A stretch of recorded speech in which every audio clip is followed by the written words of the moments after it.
People grieve in different ways. Back in the 1600s, people frequently had locks of their dearly departed's hair and sometimes even their teeth made into rings, brooches, and bracelets.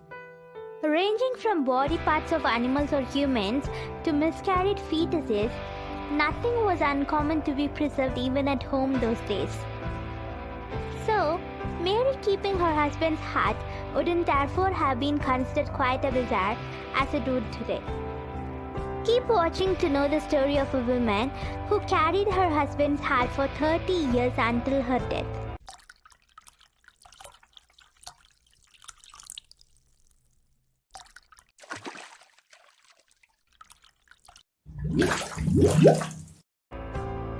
Mary Wollstonecraft Shelley was an English novelist who wrote the Gothic novel Frankenstein or the modern Prometheus.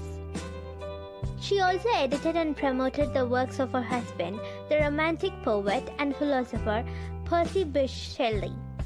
Her father was the political philosopher William Godwin, and her mother was the philosopher and feminist Mary Wollstonecraft. Shelley's mother died less than a month after giving birth to her. She was raised by her father, who provided her with a rich if informal education, encouraging her to adhere to his own anarchist political theories. When she was 4, her father married a neighbor with whom Shelley came to have a troubled relationship. In 1814, Shelley began a romance with one of her father's political followers, Percy Bysshe Shelley, who was already married. Together with her stepsister Claire Claremont, she and Percy left for France and traveled through Europe. Upon their return to England, Shelley was pregnant with Percy's child. Over the next 2 years, she and Percy faced ostracism, constant debt, and the death of their prematurely born daughter. They married in the late 1816 after the suicide of Percy Shelley's first wife, Harriet. In 1816, the couple famously spent the summer near Geneva, Switzerland, where Shelley conceived the idea for her novel, Frankenstein. The Shelleys left Britain in 1818 for Italy, where their second and third children died before Shelley gave birth to her last and only surviving child, Percy Florence Shelley. In 1822, her husband drowned when his sailing boat sank during a storm near Viareggio. What's more odd is the way in which the heart was obtained. In July 1822, aged only 29, when Percy drowned after his boat, Don Juan, was caught in a storm. His body and those of his 2 sailing companions were found 10 days later. For complex reasons to do with burial regulations, Percy's body had to be burnt on the beach in Viareggio, where he'd been temporarily buried. His friends Byron, the poet Leigh Hunt, and Captain Edward John Trelawney had a portable crematorium built. Percy then had to be disinterred, not a pretty job, and cremated. According to one of Trelawney's several contradictory accounts, the fire was so fierce as to produce a white heat on the iron, and to reduce its contents to grey ashes. The only portions that were not consumed were some fragments of bones, the jaw, and the skull. But what surprised us all was that the heart remained entire. In snatching the relic from the fiery furnace, my hand was severely burnt. There was then a battle as to who should have all the bits.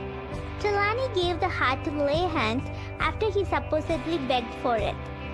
When Mary wrote to Hunt to ask him for it, he refused, telling her that his love for his friend negated the claims of any other love. Byron weighed in, and eventually Hunt gave Mary the heart. Instead of burying it with the rest of his remains in the Protestant cemetery in Rome, Mary kept the heart in a silken shroud, and is said to have carried it with her nearly everywhere for years.